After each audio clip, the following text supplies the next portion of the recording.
Well, should we get started, everyone? I put I put the reading order in the chat. I hope everyone can see it.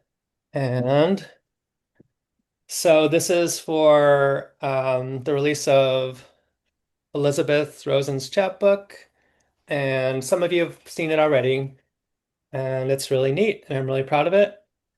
And the cover is amazing. So we'll just go ahead and start reading. Everyone can read for, ooh, that looks massive. So everyone will have 10 minutes or however long they'd like to read. And then Liz is going to read for about 15 minutes or so. And so we're going to start with Sumitra Singam. Sumitra is a queer, neurodivergent Malaysian, Indian, Australian coconut who writes in Melbourne. Her work has been published widely, nominated for a number of Best of Net anthologies, and was selected for the BSF 2025.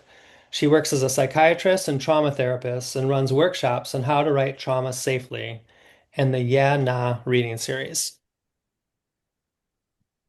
Hey everybody. Can everyone hear me okay? Yep. Yes, great. Thank you so much for that, James. Thanks for the invitation, Liz. And before I start reading, I just want to say how happy I am for you. I discovered your reading through a Tommy Dean workshop that we did together, and your writing rather, through a Tommy Dean workshop we did together, and you are just the bomb. You're just wonderful. I'm so glad that your chapbook's out in the world because you're a wonderful writer and a wonderful person. I'm really, really happy for you. And we connected through a couple of things, and so that's why I decided to do these readings. And unlike Dawn, I'm selfish and self-centered, so I've got two or three readings depending on how much time. So I'll just start my timer and we'll see how we go. But these are some stories that I felt, were sort of connected between you and me. I hope you enjoy them. Thank you for the invitation, Liz and Jane. So this is a story that's been published in Bottle Rocket and I just learned has been nominated for Best of the Net. And James, this is a story that many, many people told me not to publish. So, to hold on to your weird little darlings. So this is Sequera. The new teacher arrived like a prince, his legs scissored in his trousers, and all we could think of, us 15-year-olds caged in our pinafores with our chests bursting out of them, was that dangle of danger in the place where his legs met. His name was Sequera, which immediately told us everything. Kristang, Eurasian, other. Our world was neatly divided, and his cleft legs straddled our binaries. Malay, but also Portuguese. Christian, but a prince of the earth of this Muslim land. Shoes on inside worship in a church to a god of beatitude and fiery revenge. He tried to teach us chemistry. We paid attention, shoulders back, chests forward, legs slightly parted on our lab stools. We wanted him to teach us how to boil crystals in acid solutions to overflow onto the white laminate bench. We imagined ourselves exclaiming, tremulous fingers to our lips, him coming over to wipe up the spill, our hands touching his like another exothermic reaction. We wrote our married names in loopy handwriting, 25 new Mrs. Sequeras in one class, hearts to dot the I, best friends of years now scowling at each other for the merest look or hair toss. He tried to manage us, his hands in the air, pushing the heat down, but the classroom developed corners sharply divided by race. Only hums up girls sit like that. Or, you think anyone likes your smelly coconut oil hair, is it? Every hand went up when he asked a question, everyone talking over everyone else, answers like copper sulfate and hydrophilic, mixing with, Sir, she already answered before, not fair. Curses whispered behind propped up textbooks, I will blassa you, Bukima. Everyone's grandmothers were pressed for the details of the nearest bomo for love potions, beauty potions, getting rid of rival potions. Attendance at temples quadrupled, girls with matted hair smearing ash onto their foreheads, knees scuffed with kneeling, incense sticks between sweaty palms like distress signals. Mu Devi, my temple sure more power than yours, la. We kicked under desks, we pulled braids, we ripped the pinafores of girls ahead of us so we could get to him first. We stayed at school hoping for another glimpse, maybe his tie loosened at the end of the day, springy chest hairs poking out, until the Jaga kicked us out at lockup time. We came to school wild-eyed and smelling of the longkang drains. He'd start to say something placatory like noble gases today, girls, and the hissing and growling would start, a Brownian motion of hormones bouncing off the wall, a magnetized charge to his desk to hand in our heart-circled assignments. He'd collapse on his chair, his eyes wide or his head in his hands, and we circled, baring teeth, neon pink bras under our white shirts, a clamor of, "Sir, sir, sir." We followed him to his next class and the next, snarling at the other girls. We backed him up against walls, asking about volatile substances. At recess, we circled his plate of nasi lemak and watched him put spoons full of rice and pungent sambal belacan in his mouth. Imagined licking the oil off his chin. The headmistress said, "Girls, some decorum, please." But we stampeded over her as he got up to leave.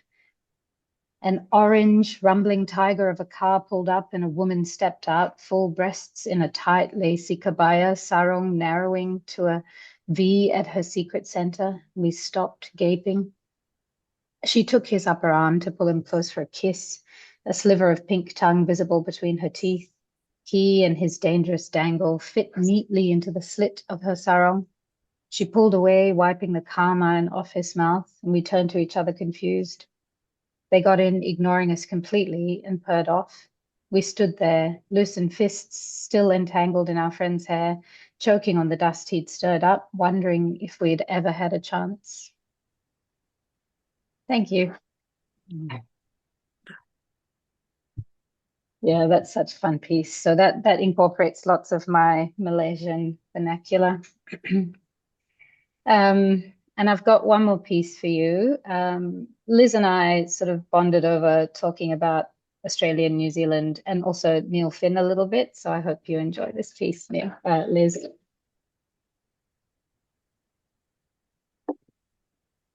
About to be photobombed by my mom, but that's all good. All right. This is Road Trip in a Place Where a Different You Once Lived. Road trip in a place where a different you once lived is a melanoma sun scorching your driving hand while your other sneaks pineapple lumps and chocolate fish, sips of L&P sugar rushing you straight back to CDs and spaghetti straps and first kisses. It's single lane highways stretching long as a piece of string, sweet as, bro, until a logging truck slows you right the fuck down so high can't get over it. Logs bleeding sap onto the road to stick you to it, the traction and the tread making you sneeze like a hay fever moon. It's no bypasses through Tokoroa, Putaruru, Tirau, and don't you dare stop at the cafe for wedges with sweet chili and sour cream because then you're done for. The taste of grease and floury potato struggling in your mouth with the other memories. It's driving full tilt into the fertile Waikato Valley, the green bowl that birthed all Kiwi farm boys, apple cheeks, staunch in their swannies, just like the one who brought his scalpel wit to medical school, who used it to carve his white, white name on your brown, brown skin, then said, "I just don't feel the spark, hey." It's Neil Finn writing the soundtrack to your life while it bleeds straight into the Waikato River.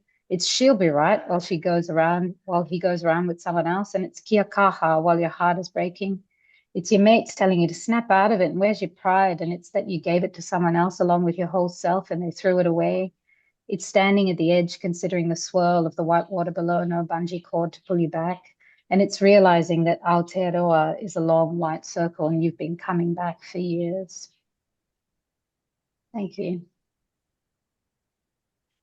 That one was published in Rec and Review a few years ago. I might stop there. Thank you so much, Yeah. Liz, for this invitation. And thanks everyone for your kind attention.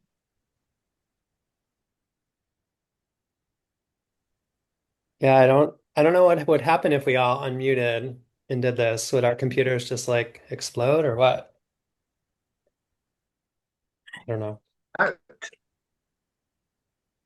Okay. no, didn't. No, that's two people. Okay, next we've got Jamie Gill. Jamie is a queer, British-born writer happily exiled in Cambodia, where he works and volunteers for nonprofits. Jamie is a three-time Pushcart nominee, and his stories have appeared in Fractured Lit, Tramset, Friction, and more. He's won many awards, including a Bridgeport Prize, the Luminaire Prose Award, and New Millennium Writer Award. Okay, go ahead, Jamie. Okie doke. Very quick introduction. I'm delighted to be here. Thank you so much for inviting me, Liz. And can't wait to get my hands on a copy of your chapbook. It might take me a year because there's no functioning postal service in Cambodia. So it's going to go home to the UK for my annual visit. But I can't wait to get my hands on it. I'm going to read No A Bits, which was published about 5 weeks ago in Pithead Chapel. It's part of an accidental series I've written. I kind of wrote a couple of historical queer stories, and then they sort of accumulated, and I suddenly realized I had a whole set of them, which goes right from 1956 through to the modern day. So anyway, I will get straight onto it. It's like I say, no a bits. Also one other thing to say is that you'll hear what no a bits means, but it is a real headline. Somebody who knew my interest in queer history sent it to me and said, "Oh, you might want to write something about this," and they were right. So here it is. Um, the first time I climbed these steps, Jason led the way. It was the day we moved in together, right into the heart of the Castro, and he wouldn't let me rest, even after hours of hauling boxes up 2 flights of stairs. He'd heard about the view from Corona Heights and wanted to climb to catch the sunset. I suspected the real draw was the name of the pathway up, the Vulcan Stairway. Let's boldly go, he joked that first day, and too often after. He told me he was a Trekkie on our second date, so I knew what I was getting into. I remember trying to hide how overwhelmed I felt when I got to the summit. It wasn't just the panoramic view, it was the people. All those gay men, so many couples just like us. I'd only been in San Francisco for 5 months. Fresh off the bus was how Jason introduced me to friends, and still wasn't used to men holding hands and kissing in public. Impossible freedom, frightening freedom. I knew there must have been gay men back in my home state of Kansas, just like I knew there was a small mountain somewhere in its flat expanse. I'd just never seen any of them. Jason surprised me with a bottle of champagne and 2 plastic glasses he'd hidden at the bottom of his bag, pulling them out like a magician revealing a white rabbit at a kid's party. We toasted our future as the sun splattered over the distant Pacific, painting the city in purples and oranges. Jason apologized that the champagne was warm. Our new apartment's electricity still wasn't connected. I said it didn't matter. I already felt lightheaded. I was starting a life I'd thought for years was an impossible dream. I'd never lived with a man before. Hell, I'd never lived in any place my parents didn't own. We kissed, of course, and made wild plans to decorate our new place that we never got round to. I spent so long staring into his blue eyes, trying to carve the moment into my memory, that he got embarrassed and told me to knock it off. Sad math. Jason died 15 months ago, but couldn't walk for his final 5. That makes this my first return visit in 20 months. That's almost 2 years, though they feel like 100. Before he got so sick that even his terrier spirit couldn't bully his ruined lungs up these steps, we came for the sunsets at least once a week. Given San Francisco's mercurial weather, we could never be sure if we'd get fireworks or a damp squib. That's what makes it fun, Jason said. God, he was relentless. This morning, the 220 steps exhaust me. I can't even blame pneumonia. It's been months since my last bout. I take a deep break, lean against the wooden fencing, and peer across the Victorian houses the stairway zigzags through. I think there used to be more people in their gardens, sitting in deck chairs or fussing over geraniums. Well, there used to be more people. I take a deep jasmine-laced breath and realise, even as I do, but it doesn't make me cough. Small miracles are still miracles. Then I force myself onward until the trees grow sparse and the birdsong thins. I'm alone when I finally reach the scrubby Red Rock summit. It's still early. I sit on an east-facing bench and look across the neat grid of the Castro, rainbow flags fluttering. Beyond that, a gauzy strip of bay, and, in between, the squat red shape of San Francisco General, where Jason died. He wanted to spend his last days at home, but the end came too fast to make the necessary arrangements. Even that most paltry of happy endings was denied him. I unfold today's Bay Area Reporter and read the headline for the third time today. No obits, it still declares. The article explains that no new AIDS deaths were reported to the paper over the last week, for the first time since 1981. Some are calling the new miracle meds a drug cocktail. Long Island iced tea cells, Jason joked when the first reports of the breakthrough emerged. But by the time the drugs were available, it was too late for Jason. For 13 million people, or so I read. That adds up to 15 San Franciscos, a number my brain can't wrap itself around. I hear scuffed steps behind me. A wheezing old man shuffles over and settles himself on the other end of the bench. Actually, he isn't old, just whittled away, prematurely grey and hollow-cheeked. And yet, he climbed those steps too. The stranger catches his breath, then eyes the newspaper in my hand and nods at that stark headline. Do you think it will last? His voice is surprisingly deep and rich. There have been so many false hopes that my answer surprises me. You know, I think it might. I can tell my doctor has a good feeling about the new meds, though he always adds 100 caveats. My doctor's the same, the stranger says. He has the residue of a southern accent. So many accents in San Francisco, this sanctuary that turned into a cemetery. It's funny, I haven't made any plans in years. What will we all do? New math. In 2 years, it will be the year 2000. If I live the average male American lifespan of 78 years, as my doctor says is perfectly possible, I'll see 26 years of the coming millennium. 2026. The idea makes me dizzy, a vertigo of time. I suppose we'll just have to live, I replied to the man. The not old man laughs, chest rattling. We each smile as we look across our wounded city, its streets teeming with survivors and ghosts. And that's the end. It's gorgeous. Thank you. I shall mute myself now. What, Jamie, where was that one published? I remember it, and I actually, in kind of prepping for this, I read something from everyone, usually the most recently thing published, and I read that one, and I remembered it before. It's so great. Where was it just published? Pithead Chapel. Okay. Oh, it's in this. That's right. And yeah, I mean, somebody's also expressed interest in a chapbook of my gay histories. So I'm currently polishing a couple more and writing a couple of additional ones. But yeah, this one.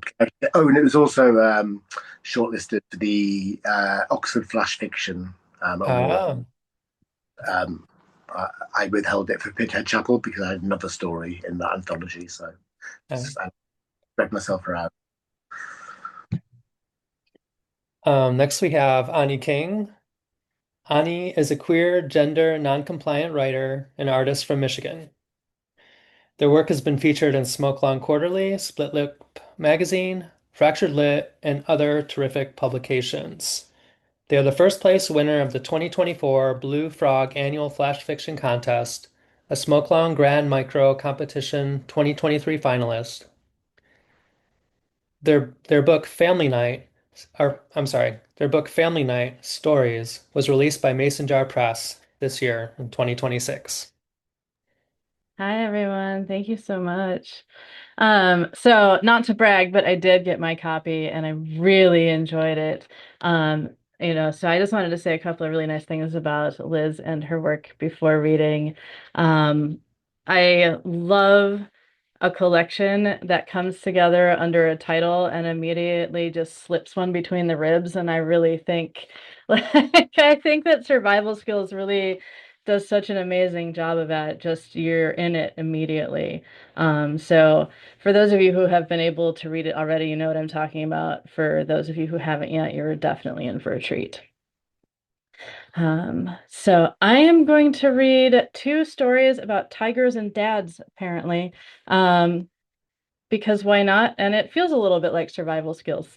So the first one is called Dad Never Takes Us to a Tigers Game, and this was in Bull this past April. Dad never takes us to a Tigers game. We go to the circus instead, and Mom always says circuses are bad for animals, but Dad doesn't have to care about her opinion now. And even if he did, Dad says the circus is cheaper than a playoff season baseball game. Sorry, boys. And we get there, and the parking lot is full of minivans and station wagons, and it smells like hot buttery popcorn and cotton candy and steamed hot dogs, but also puke and sweat and animal shit. And we get past the ticket taker, and there are no moms to be seen, but there are hundreds of impatient dads. And they're wearing the same stiff blue jeans and bright orange Detroit Tigers glow in the dark blue t-shirts. And they're all wearing dark blue Tiger snapback caps. And all the other kids look like they were also promised a baseball game, and all us kids are chained together in groups by our hands, and we're herded towards the first tent. And our dads are barking, quick, quick, or we won't be able to see everything. And in one tent, there's a gaggle of dads honking their big round noses and pouring out of impossibly small cars. And in the trapeze tent, dads flip and whip around each other so their legs and arms and orange Detroit Tigers hat logos kaleidoscope together under the lights. And in a smaller tent, a dad with sad eyes is being forced by another dad with a whip to balance on a ball. And all day we follow the dads' t-shirts as they slip through the gaps between each other. And all dads say, one, quick, quick, come on. And they're in such a rush. We have to chase them to keep up. And all the dads have the same unnamed mission. And we keep losing the individual shapes of them. And they stop looking back to see if they're following. And they slip into each other. And sometimes two dads become one. And then they split into three. And they're being swallowed up by their own sea of dark blue t-shirts and hats. And the tents fill up with contortionist dads and trampoline act dads. And they all come back out of their tents and say, hurry, we're going to miss the best thing. And the best thing is not the tumbling act or the high wire act where two dads inch towards each other in their tennis shoes. And it's not the lion dads or the bear dads or even the pretty mermaid dads in the sad small aquarium. But we don't even want to see the best thing in the world anymore because we wanted to go to a baseball game like they promised. And instead we're running through all these dads trying to check their faces, but we've lost the shape of our own dad, and we're afraid we'll never find him. And there he finally is, baring his teeth and roaring through the bars and pacing the smallness of the tiger cage. And we say, Mom was right about the circus. And he says, we're ungrateful. And he refuses to leave the cage. Thank you, folks. That one, I really did end up having to go to a really crappy circus in Detroit that was basically in a parking lot and have still never been to a Tigers game. So the tradition holds. And this next one is called Tiger Tiger. And this is recently out with the last issue of Lucent Dreaming, but I have never read it aloud before. So this one is going to be fun because it gets a little weird. Tiger Tiger. I'm staring into the new tile in Dad's bathroom, and there's a narrow pink line of a mouth, shift of an eye, a nose like Dad's hooking over it, and a faint jawline. And next to it, a tiger face, badly drawn, its body a mangled bit of lines and stripes, and the impression of a mountain range above the face, the tiger. And this is just like a story I drew when I was 8. I wanted a tiger to come down the hill behind my house, which was dense with trees and sometimes shrouded in fog, and wasn't it any sort of mountain. But I was 8, so I thought maybe a tiger could live up there. It could hunt finches and orioles like our orange tiger cat Cinnamon, except Cinnamon was why I wanted a tiger to come down the hill to our door, which Dad would open since I was 8, too young to open doors to strangers. And in the story, he asked the tiger why it had come down the mountain, and I was 8, so when the door opened, the tiger said, growl, and Dad said, sorry, my kid is too allergic. And the tiger showed its big teeth and said, growl, and ate Dad up for not keeping Cinnamon, who gave me asthma attacks so bad I stopped breathing, and Dad would be frantic, arms and hands flapping bird-like, and I was 8, so after Cinnamon went away, I drew Dad looming broad, arms crossed, and then I scribbled him out in a fat red marker. And now I leave the bathroom and go to the living room where Dad is 88, small in an electric recliner, and he says, "Hey there, Tiger." And he puffs on his own inhaler, the smell chemical and familiar. And he tells me how much he loves Cinnamon again. He tells me over and over again that she was his before I was even born. And if he were to draw this story now, would it be me at the door saying, "Growl"? And would I chase him out the front door he can no longer answer alone? And would he wing away like a nervous bird up the hill into the rise of maples and pines? Would he flit branch to branch, crying for Cinnamon, waiting for her to slink through the fog? And would he draw me down below, waiting to call up his tree and eat them both up? Thanks, folks. And thanks again for inviting me, Liz. It's so kind. Do I say your name Pegah or Puga? Yeah, it's Pegah. Pegah and Ouji? Yeah. Okay. Sorry. No. Pegah Ouji is an Iranian American writer who writes in Farsi and English. Her work has appeared or is forthcoming from Epic, Joyland, Epiphany, Fugue, and Split Lip, among other publications. Thank you. I'm really happy to be here and to celebrate Liz and the release of this book. I've known Liz for 3 years now. The very first writing group that I joined in 2023. And shout out to Colleen and William, who are also here. And as I was thinking about what to read, I realized I have almost everything that I've written and have published, Liz has been a first reader for. So the choices were many, but I'm just so happy to be here. Thank you for inviting me. And thank you, Liz, for beyond being an incredible writer, being a wonderful friend and somebody who always pushes me to be a better writer. So I'm very grateful for that. The story that I'm going to read is called A Fire of Her Own. It was published, I think, in 2024 in Your Impossible Voice.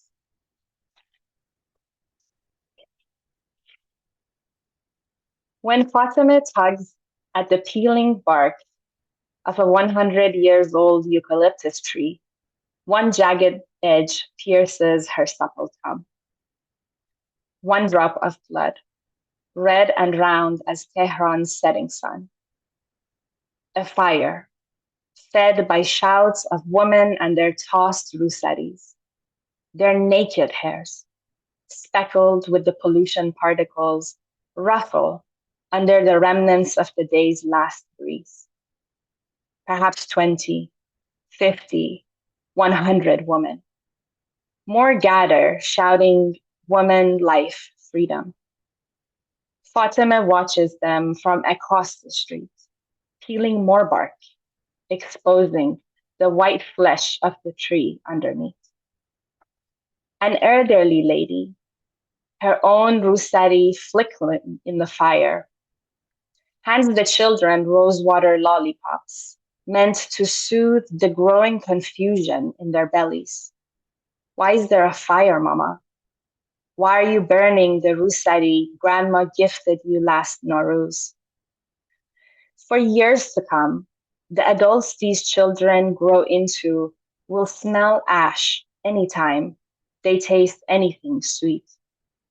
Behind the fire, a girl with curls like fearless snakes writes on the wall, "Zan Zindagi Azadi." Her can of white spray paint sputters with the last puff of life. The curls of the letter Z in Farsi bounce like the white strands of Nane Sarma's hair, the queen of the sky, who drizzles Tehran white every winter. Go buy sabzi for lunch. Her mother's order sends Fatima to Azadi Street. She tugs at her rusari's knot tighter, black and thick, as the hairs growing under her armpits, her chin, even a stray one on her left nipple that feels like a thorn. All the hair she hides away diligently. The girl with the paint spray calls out to Fatima, "Take off your rusari, join us." A knot of discomfort unwinds in Fatima's belly. She tightens her Rusari's knot until a familiar ache has settled against her throat. As she runs back home, the bag of sabzi slaps her leg, the fire smoking her eyes. At lunch, Maman, whose uncovered hair Fatima has not seen to this day, piles Jaime on a heap of saffron rice for Fatima's father. Sprinkles on top, glistening fries, luscious pods of fat. Like a good Iranian mother of a girl a few years shy of marriageable age, Maman polices her daughter's servings, ticketing Fatima with no one will marry a girl whose belly sags before childbirth. Fatima crunches bitter basil high on her plate alongside a few spoons of rice. She feels like a cow, this insatiable hunger, her bovine heritage. No mother would let their son marry a girl who chews like a cow, Maman grumbles. Heat claws up Fatima's cheeks. After lunch, Fatima asks Maman, why are the women protesting? Maman is at war with a hill of parsley, discarding stems, tossing leaves in a basket where they wait to be rinsed of their dirt. خدا میدونه. For her mother, God knows everything.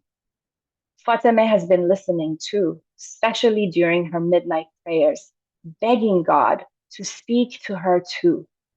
Maybe God speaks a language of silence because that's all she hears. A woman doesn't always know what's good for her. These women are bihaya, eager to bare their hair for any man, Maman says, her fingers inspecting leftover dirt. Enough questions. Time for jump ropes. In their walled front yards, Fatima jumps barefoot on the garden dirt by the aged apricot tree, bare without its leaves. The Muazzin's call to prayer is crowded in a cacophony of crows. Her heart pumps like an urgent knock at the door. In between the rolls of her neck, sweat drops glide. She wipes them with her rusari, but soon enough, her neck is wet again. It's like trying to dry a lake. Zan Zendegi Azadi shouts this time behind Fatima's rusty entrance door. The fingers of another flame crawl up toward the sky, the fire's belly full of more rusaris. Peeking through the keyhole, Fatima spots the gathering crowd. Zan Zendegi Azadi. She coughs, the thick smoke in her lungs. Maman calls her inside the house. Time for prayers. Even through the peephole, Fatima's cheeks feel warmed by the flames. Zan Zendegi Azadi. Fatima, come in, Maman calls again, her voice brittle yet sharp as the eucalyptus bark. When Fatima opens her sweaty palms, a small flame flutters to life. Fatima watches it closely, searching in it for the face of God.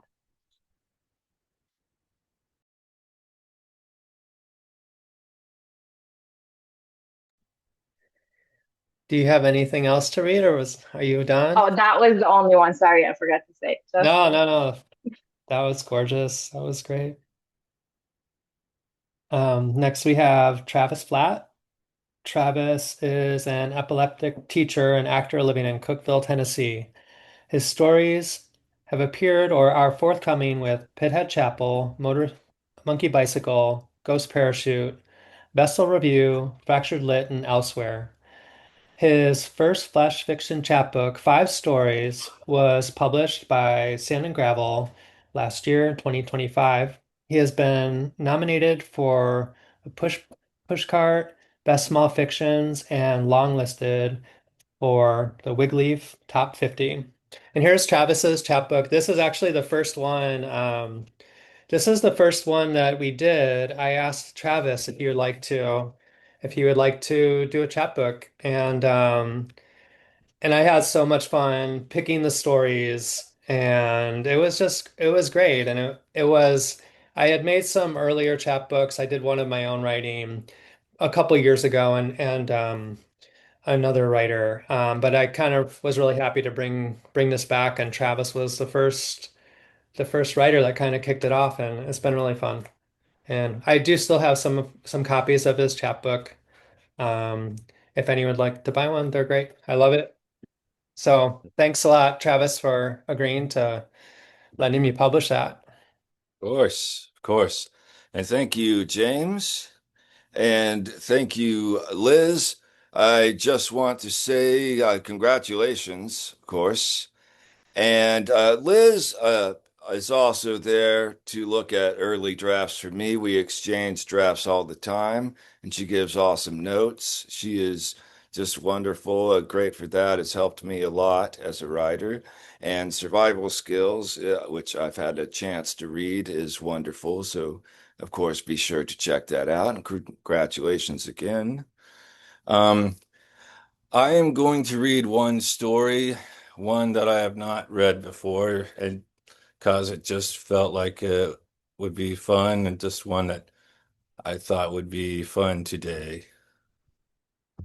Uh, Day 5 of the Battle of Publix.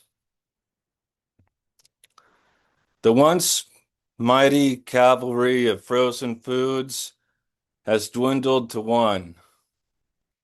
Their horse and rider clip-clop through the night, patrolling the south end of aisle 11, where their squads hold up, barricading themselves with stacks of peas and carrots, Stouffer's mac and cheese. It keeps us awake here in cereal, that slow circuit of iron horseshoes on ceramic tile. My sleep-deprived mind creates lyrics to that prancing staccato drum beat. If we'd only been nicer, work, you piece of shit. Clop, clop, cloppity, clop, clop, and so on. And occasionally, hulking machines. The self-checkout scanner that came to life Sunday, day 0. After too many years of verbal abuse lumbers by in the night, us cringing behind our bunker of boxes. At what should be breakfast, the lieutenant shakes a box of raisin bran in my ear, maraca-like, for the millionth time, saying, "Soldier, we need milk." I'm thinking he's lost it. "Got milk?" says the bag boy, giggling. He adds this each time, his giggles rising in pitch. The other bag boy, bag man, will say, out of respect for the dead, I'd place him in his 70s, cracked around midnight, went over the bunker of stacked Pop-Tarts and Wheaties, us hissing, "Get your ass back here." We haven't heard peep from his walkie-talkie. It's a pressure cooker here, exposed north and south, in the heart of the Publix. Take the short, sad history of sauces and condiments. Position is everything. So one by one they go. This time yesterday, cereal was 6 fighting men strong. Now down to 4. The machines must be at least triple that and far better armed. "Forget milk, we need formula," says Sarge, who messily, if beautifully, gave birth 4 nights ago, biting a granola bar to suppress her screams. The infant, a watermelon-sized boy we're calling Chex, works as a kind of bait. When the machine's scouts come to investigate his muling, I'm ready with my crossbow. "No, forget fucking formula," I say. "We have to get a message to produce. I'm almost out of bolts. If we don't team up, we're toast." "The produce truce," says giggling bag boy, his voice breaking. "When the rebellion began, the sections fought together, us, frozen foods, produce, etc., but grievances over overtime, Christmas bonuses, down to different views on how thinly to slice roast beef and the pricing thereof, tore us apart. Forget they don't need to sleep or their limitless ammo. This is the machine's true advantage. Rifle shots and a collective flinch. I'm hoping the pharmacy's now infamous musketeers got a machine, that they've ended their feud with dairy. Giggling bag boy makes a break for it, in hysterics as he runs, ping-ponging off the shelves, knocking Captain Crunch and tubs of Quaker oats to the tile. Let him go, says the lieutenant, which we're happy to do. Now it's me, the lieutenant, and Sarge with her baby. Well, scratch that. Me, Sarge, and the baby. The lieutenant is hot on giggling bag boy's heels, catches up to him at the end of the aisle, and grabs the poor kid by the shoulders. They round the corner with the lieutenant clutching giggling bag boy to his chest as a human shield. The two are blown backwards, out of sight by the machine's purple lasers, which snip short the giggling, leaving an eerie silence. Awkward, a rhythmic tromping of a machine headed our way. I turn on my knees to say to Sarge, take him and run, meaning the baby checks, and to dash out the back way, the northern end of the aisle, to risk the long horizontal lane behind the aisles, the no man's land, now a body-strewn hellscape of those who made for the rear exit through storage, all those crates of fruit fly clouded lettuce and peaches, where, last I heard, bakery, rise in peace, fought the machines to a standstill before, and you take these rumors with a grain of salt, nuking the site clean. Bone White, Sarge, who I'd formerly known as that assistant manager who's pregnant, day zero was my first day, shakes her head and says, I can't, you take him, I'm scared. Boxes tremble on the shelves as the machine stomps closer. The hell you are, I say, run. The machine appears, laser turrets leveled, and I'm ready with the crossbow, breath held. I exhale and squeeze the trigger, thunking my bolt dead center into its monitor. I finally found something I'm good at. In its death throes, the machine stumbles and crashes into the aisle to our left, threatening to topple it and domino down all eastward aisles. Boxes rain from the teetering shelf. I spin, saying cover where the rest of that sentence was going to be him, meaning checks, but I see the Sarge disappearing into no man's land, holding the baby to her breast, an echo of the lieutenant and giggling bag boy. But they make it. They're gone. I see no lasers, nor hear any gunfire, just the receding slaps of the Sarge's converse on tile. And I'm alone and faintly disappointed. I'd imagine maybe myself and the Sarge huddled together, swapping stories. What were you before day zero? She'd asked. A failed actor and a part-time substitute teacher. Us fighting our way to dairy or pharmacy or holding out here in cereal until this is all over. One successful run in a life of prolonged anticlimaxes. A man who lived for the rush of stage fright. How different is heroism and war? Aren't both exhibitionism? Now I have no audience, no one to die fighting for, no applause to smile in my ears as I bow out in the red-hot spotlight of laser fire. Just a quick, impersonal checkout at the hands of something we built to deliver quick, impersonal checkouts. Thanks.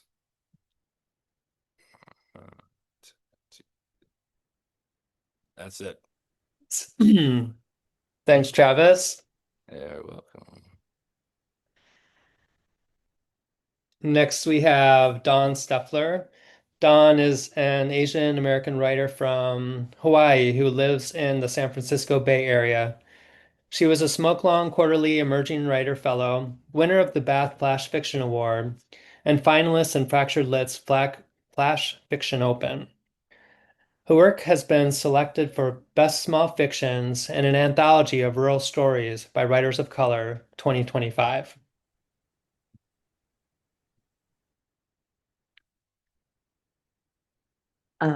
Thanks so much. This is so not fair having to follow Travis.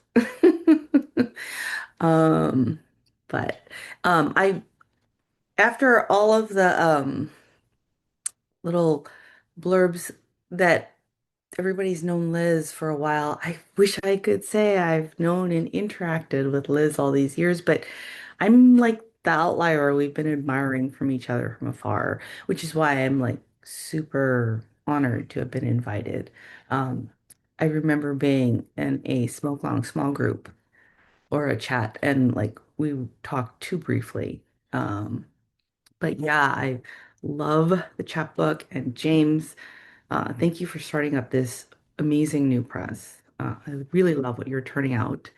And I'm really honored to be here and help Liz usher this chat baby into the world. So I'm going to read a piece that's going to be in my Someday Menopausal Woman collection. And this piece was published in April with New World Writing Quarterly. And a fun fact, it was inspired by this completely unforgettable flash that Eric Scott Tryon wrote. It was in Whale Road Review, and that title was I'm a Honda Odyssey, I'm a Chrysler Voyager. And my title is I'm a decorative throw pillow. I'm a pair of memory foam house slippers after Eric Scott Tryon. I work the afternoon shift at the TJ Maxx Home Goods. I eat yogurt for breakfast because my last bone density test was not good.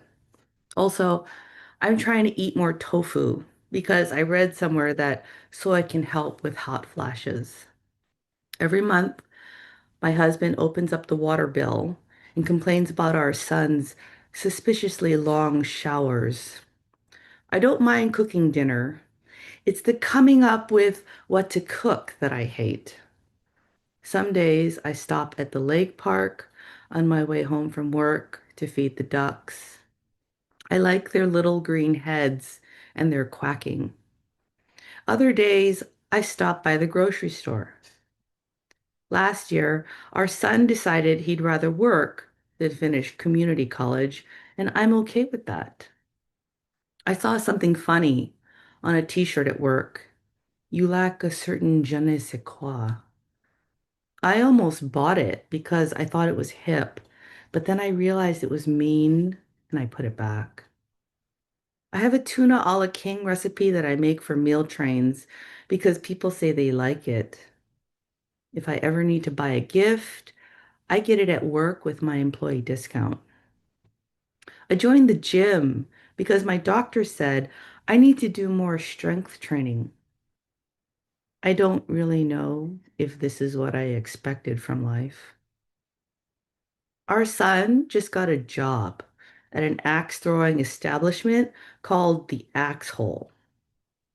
I play Candy Crush on my phone in the waiting room while my husband gets a colonoscopy. I told him that for Mother's Day, I want to go to one of those Sunday brunch places that have bottomless mimosas.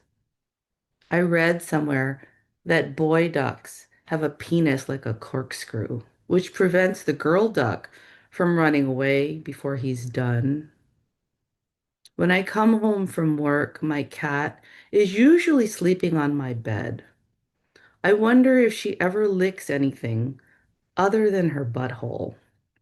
I bet she doesn't because she's spayed. I'm not spayed though. I found cannabis gummies in my son's room, so I tried one. And now I'm at the grocery store, unable to remember what it was I needed.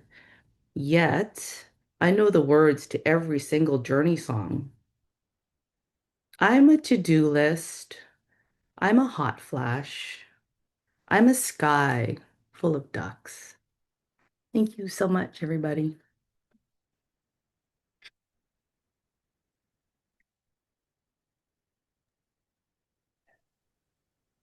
Next, we have Sarah Starr Murphy. Sarah lives in rural Connecticut and is managing editor of the Forge literary magazine. Her writing has appeared in Black Warrior Review, McSweeney's Internet Tendency, The Threepenny Review, and elsewhere. She's a marathoner with epilepsy, eternally at work on a novel. Thanks. So excited to be here with you all and to celebrate with Liz. I figured out I've known her actually for quite a while now, which surprised me because it doesn't feel like it's been that long. But I've been working on a series of stories since before I met her, and I'm still working on it. And I know she likes these, so I'm reading one of those tonight. And it requires just the slightest bit of background. This is a retelling of the story of Saint Margaret Pelagia, who, if she existed, lived in the 5th century. But my story is based on her medieval hagiography, which is her official saint's tale that was written somewhere around the late 14th century by Osbern Bokenham in his book, The Gill Legend. And I love this story because it's one of actually quite a few medieval tales that feature a gender non-conforming saint. And Bokenham, in his writing in the original text, actually switches pronouns when appropriate, which I think is pretty cool. So this was originally published in the Potomac Review, and it's called Revelation. Revelation. Her mother named her Margaret, but the name slid off the infant's greasy, vernix-coated skin. Everyone who loved the child called her Sweet One. Sweet One's childhood was the rippling hush of barley in a field, the bubbling of a heavy pot of soup swaying over a fire. It was the flight of a swift, almost too high to see, the whiplash of a sapling in a storm. It was fluffy acorn flour, the tickle of a whisper in an ear, the reassuring rhythm of knees bent, straightened, and bent again in prayer. Sweet One's childhood was the routine, agonized screams of neighbor women in their late hours of labor. It was burials for infants on shimmering summer days. It was funeral masses for mothers held in cold so bitter that Sweet One's fingers blued. It was the choking worry when her own mother's stomach started to swell. Sweet One, her mother said, have faith. Life finds its way through love. Sweet One twisted a lock of hair, bit her lip. Alone in the forest, she climbed into the embrace of a sprawling beech, stayed until she could again hold air in her aching lungs. A stranger arrived asking for Margaret. Sweet One's parents, reluctant but poor, made a deal. There was a wedding feast, and Sweet One lost feeling everywhere except her racing heart. She thought of all the sorrows that follow weddings, and she hid in a shed with a lonely cricket calling.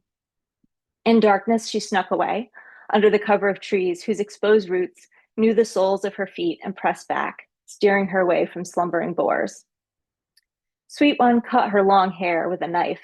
She slipped from her dress and stepped into her older brother's loose clothes. Not a change, but a revelation. Several days of walking, a monastery on a hill, a knock on a door.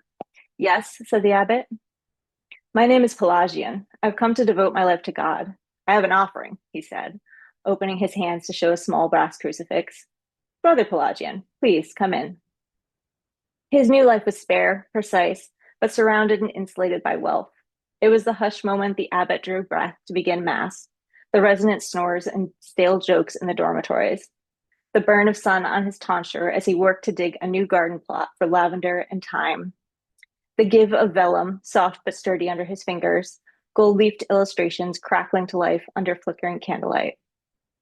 Brother Pelagian's life was the feeling of something finally slotting into place, the miracle of a true calling. It was the melody of the brothers' chanted prayer as an elder struggled through his last breaths. It was the silent drowning of a young boy in the monastery's algae-strewn pond. The ache of the boy's weight in Pelagian's arms long after the mother took the small body. A stranger arrived to speak to the abbot. The damp winter had carried off the monk who governed a nearby nunnery. The nuns needed a new leader, and the abbot, reluctant but greedy, made a deal. Pelagian prayed, as others had, that this bitter cup would pass from him. Like others, he was denied. Pelagian moved into the nunnery where every voice reminded him of his mother. His life was giving quiet counsel in thick stone rooms that chilled. Soft blessings touched to foreheads both young and creased. It was poverty and porridge, the begging of resources from the wealthy monastery, and the denial of the same. It was laboring in scant fields alongside citizens of the village who pitied the nuns and their monk, outcast from the church's power. Early one morning, Pelagian came around a hedge and saw a young nun picking blueberries. He did not miss the way she braced one hand on her lower back, the slight nudge of her stomach against the front of her habit. Pelagian feared what would come for this girl, knew all searching eyes would turn to him. He left the garden and walked alone in the forest for 3 hours. In the darkness of the ancient oaks, fireflies flickered and vines climbed to heaven. Pelagian returned to the nunnery, dark hummus in the soles of his shoes, the bitter cup again before him. Several days of walking, a monastery on a hill, a knock on a door. Yes, said the abbot. A nun is with child, said Pelagian. No questions were asked. Pelagian's brothers took him to a cave, left a paltry supply of barley bread and water. The men rolled a rock into place, the scrape of boulder on sand sealing the tomb. Pelagian had vellum, ink, and a pen hidden in his robes, and his hands did not shake. He began to write about his deep faith and his tremendous love, of hurrying bees and lavender, of the fox vixen nestled with her kits beyond the creamery, of fallow deer in rut, of leaping, sparkling salmon battling the current, of his lost family, his struggling nuns, and his beloved brothers. Pelagian wrote, knowing that when they found this letter beside this body, he'd be sainted for all the wrong reasons. His long forgotten name recalled, his life rewritten as one of pious sacrifice, of a dark secret kept, rather than a flaring, joyous light immolating a bushel basket. Brother Pelagian wrote his own record to stand next to theirs, and then he slept in the dark heat of the cave, dreaming of wild boar and the baby yet to be born, of all the inheritors of his passion for an imperfect world.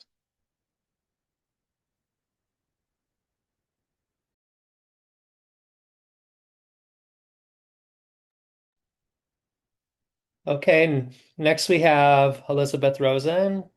And so we've already talked about the chapbook a little bit, and this one was super fun to do. Liz submitted some stories. She's put together a great a great chapbook, and I'm such a jerk that I was like, no, I'm gonna pick the stories. And so I went and read a bunch of her stories and found the ones that I wanted. But I think we're both really happy with it. And so let's see, Elizabeth Rosen's stories have appeared in journals such as North American Review, Baltimore Review, Pithead Chapel, New Flash Fiction Review, and Flash Frog. She mourns the loss of Tab and still wants her MTV. I absolutely still want my MTV. So before I start, I just want to say thank you to everyone who came here instead of going to a soccer game tonight on their television. That's great. I appreciate it. And to everyone who has already bought a book, and to all the amazing writers who just read, you guys continue to blow me away, and I will chase your work down whenever I hear that something has been published. And finally, to James and Sand and Gravel Press for taking a chance on my writing. Thank you so much. So I'm going to start with the title story. It's called Survival Skills. She picked up hitchhikers often. The dirtier, the better. She had sex with them, usually in the car, occasionally in a ditch next to the road, and left them there, dazed and unsure. She drove the car through the nearest car wash she could find, leaning against the stucco wall, watching the well-built Mexican men with their white cotton rags going over the interior of the car, wiping away the deed. She went home to her husband, calling out cheerfully to him as she breezed through the door, breezed into the living room, now a hospital room, to kiss him on his now nonverbal lips. She thought, "This is how I will survive this," and went to cook and puree the pork chop and carrots she'd bought. Later, as she spooned the puree into her husband's slack mouth, wiping his chin after every failed bite, it occurred to her, as it fleetingly did now and again, that she might not survive it. The sex wasn't safe in any way. but she had ceased to worry about its long-term consequences, so cocooned in the preview of her grief and loss was she. She had already decided that there could be worse things than following after this man before her, in whose eyes was still was visible the adroit movement of his mind, and in whose face, if she happened to glance at him quickly, she could still see the vital man she had lost her virginity to at a college fraternity party, the one she loved to accompany whenever he played golf, simply to watch the long, lean arc of his body as he held his pose after teeing off, clubbed, club raised over his head like the Hellenistic statue of some mythical hero. The sex was merely a way to exit her thoughts and become a purely physical creature, and it was not lost on her that she had adopted a habit that stood in direct opposition to what this man she had loved and lived with for 29 years had become after the stroke imprisoned him in his body. As she sat next to his bed, absently stroking his forearm and gazing out the living room window while he dozed, she thought again of the men at the car wash, their tan chinos pulling tight against their backsides as they leaned into the car interior, the way the muscles of their arms flexed as they buffed the hood. She tried desperately to keep her mind on this image rather than the other one of her husband collapsed next to the same car where he'd been polishing the hood before the stroke crumpled him in an ironic response to the open, majestic pose of his golf shots. Her husband's eyes fluttered open and she smiled at him gently, running the back of her index finger over the stubble of the cheek on the side where he still had feeling. She saw the flicker of recognition in his eyes, and the heat flared between her legs in response. But then the room was filled with the sound of his flatulence as his bowels released into his diaper, and the competent man she'd known vanished before her. Her smile never dimmed, her stroking finger never hesitated on his cheek, on his forehead, on his forearm. When, a few minutes later, the doorbell rang, and she led the cheerful occupational therapist to her husband's bedside for their session, she leaned in lovingly to kiss him, saying she had some chores to run. With her car keys in her hand, she stood in the living room doorway for a moment, watching the therapist begin to work with her husband on the business of swallowing and dimly considering which highway she should take.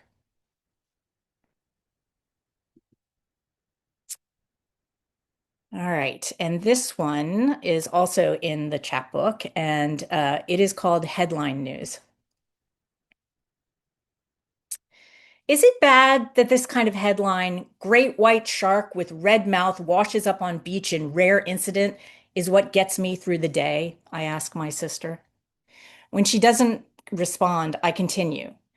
The algorithm also sends me stories about people who hate Angelina Jolie. She keeps her eyes on her food. And butt lifts, a lot about butt lifts. Still nothing. And alligators attacking fire pits. Enough, she says, pushing her plate away. We had found the spaghetti and ragu sauce in the pantry. It was there, and so were we, and there was a job to do, and we couldn't afford the time to leave and come back. We both had flights out for the following night, and the estate company was coming tomorrow to sell everything we didn't take for ourselves. I couldn't help it. I knew it was making her crazy, but I literally could not help it. And face epilators, I said. I don't know, do I look scruffy to you? She leans across the kitchen table into my face and lets out a hair-raising scream that seems to go on for seconds and seconds. If we'd been cartoon characters, my hair would have been blown back with the sound of it. The house, full of our dead parents' belongings, and also emptier than the void of space, is suddenly occupied by the sound of my sister's voice. It streaks from room to room like a full-bodied apparition. She screams until her air runs out, and then she sits there, wide-eyed, panting. Whoa, I say, tell me how you really feel. She rises to her feet, eyes brimming, and looks down at me. Can't you? Not everything is a joke. She stalks from the room. I hear her footsteps on the stairs and know she's gone back up to the bedroom where our mother had slept to get away from her father because, she said, he liked to read late into the night. I hear the low sound of murmuring and figure my sister is communing with the ghost of our mother, probably apologizing for my lack of seriousness. Just another thing of the list of things she thinks she needs to apologize for me about. I pick up our plates and take them to the sink. I think about rinsing them and putting them away, but what is the point, really? I leave them on the bottom where the faucet drips lazily on them, as it has for years, while my father stubbornly refused to let anyone fix it.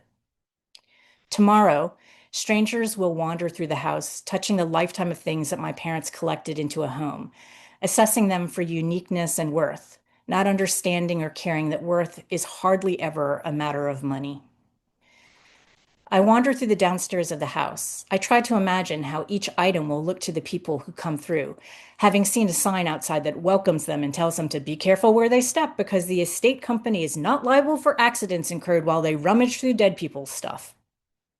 I imagine them handling things carelessly, frown lines appearing between their eyes as they look for a maker's mark or scroll through their phones to see if the book in their hands is a valuable addition.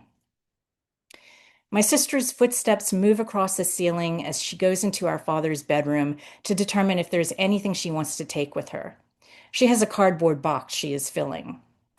The only thing I will take from the house is my sister, who I have always protected with my silliness, and who I learned to smile for even when I was dying inside.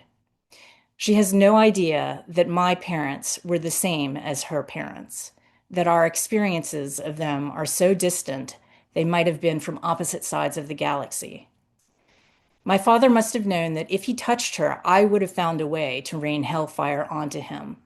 Even today, this is a tiny spark of fierceness I value, that I made him afraid of me in this one thing, but the only thing that mattered to me. My sister clumps down the stairs, cardboard box in her arms. She stands on the third step from the bottom and glances around the living room from that vantage point to see if there's anything else she wants to add to it. I'm ready, she says finally. I turn from the needle-pointed live, laugh, love our mother had hung on the kitchen wall so many years ago that the white thread has turned yellow. My sister regards me. Are you really not taking anything? I go to the front door and open it, gesturing for her to precede me out. Nothing, I tell her, but I touch her shoulder on the way past, knowing I'm leaving with the only thing that matters. And this last one that I'm going to read is not in the chapbook. It hasn't been published. And it is called Richard Chamberlain Reprises His Heartthrob Role and Considers a Comeback. And there might be people in this chat who actually remember Richard Chamberlain. I was considering the shapewear my agent had sent me when Richard Chamberlain knocked on my patio door. He rapped 3 times on the glass, twice hard, and the third time after a short pause, like a code to let me know he was an okay guy. I knew that about him already, so I went to let him in. He looked his best 70s self, somewhere between his Three Musketeers and Centennial days, before the deeply bearded roles of the 80s. Even though the temperatures were already warm, he wore a thin black turtleneck with white linen trousers. He had a katana stuck through his belt. He kept pulling the hilt up in order to get close enough to the glass to stack his hands around his eyes and see inside. I slid the door open for him. "What are you doing with that thing?" "This," he said, touching the sword. "It goes everywhere with me." I shrugged and offered him a glass of iced tea. He ambled in, dropped a practiced platonic peck on my cheek as he passed. You could tell it was a skill he'd perfected in his day, greeting people at wild parties. I filled 2 glasses to heaping with ice cubes and tea, and we carried them back to the pool, where I arranged myself in a lounge chair. I took a sip of my drink and watched as Richard lowered himself into a seiza. It couldn't have been terribly comfortable like that on the pool deck, but he made no complaint. "You can sit in a chair if you want," I said. He shook his head. "This keeps my knees limber." He had the deeply etched face of a sun worshiper, which only made him more handsome, and I was a little surprised I hadn't immediately put the moves on him, his father Ralph de Bricquesart having been such a staple of my teenage sexual fantasies. But at this stage of my career in Hollywood, I knew enough to recognize that his homosexuality was probably a big part of his seeming beyond the love of a good woman like Rachel in the Thornbirds. Which reminded me. "What are you doing here?" I said. "I thought you were dead." He shrugged. "I was. I am. But they remade Shogun, so I'm back." He had the transatlantic accent of an American who had spent a lot of time in England, which he had. It's different this time, I said. Real Japanese people play the Japanese roles. I avoided looking at him, knowing from experience that no one likes to hear their work has been superseded by new casting. The sun scattered diamonds of light across the pool's surface. Richard shaded his eyes and looked at me. This is the cultural sensitivity everybody talks about. Pretty much. The cast is really good, though, I said. You should watch it. I stirred my ice with one of my fake nails. My agent had insisted on a total makeover for the award ceremony tomorrow since I was nominated, and there would at least be a close-up to see my reaction. I was dreading the Spanx and designer dress my stylist had arranged, both so unlike me in reality. I just hoped I could pull it off. A wistful look crossed Richard's face, or possibly it was just joint pain as he rose stiffly to his feet. He indicated the lounge chair next to me. May I? He asked. Be my guest. He slid the katana from his belt and settled himself with the sword across his lap, crossing his graceful legs at the ankles. I was surprised he wasn't uncomfortably warm, what with the turtleneck, but I guess when you have a role to play, even when the role is yourself and you're dead, you learn to deal. I suppose I never would have gotten a part like that today, Richard said, staring pensively into his glass. The pool sweep screeched as it climbed out of the water, then dropped back under with a gurgle, one tentacle splashing out behind it. It sprayed a single arc of water high into the air, and the water fell back and hit the deck. It's not all bad, I told him. No one cares that you're gay anymore. That's not a thing now, mostly. He nodded. I suppose he was thinking about how he'd had to hide it most of his career. I noticed his drink was almost gone. Another? I asked, rising. Gin and tonic, please. I took the glass while he closed his eyes, lifting his face to the sky. He said, I saw they got Matt Damon to redo the Bourne things after me, he said. I wonder who they'll get when they remake Centennial. I'm rooting for Ryan Gosling, I said, but I'm betting on Bradley Cooper. I found headshots of both actors on my phone and handed it to Richard while I went to make his drink. Richard called through the door after a moment. Gosling may not have the gravitas. I don't think he can carry off the beard. The tonic popped and fizzed as I poured it over the gin. I dropped a slice of lime in, watching it bob among the ice cubes, the lone circle among the stars, lone circle amongst the squares. Richard was almost certainly right about Ryan. Sometimes, no matter how good an actor you are, you can't make people believe you're something you are not. You might be right, I called back, and as I headed back out, I stopped to push the Spanx package off the counter and into the trash compactor. What do you think about Taylor Sheridan? Thank you, everyone.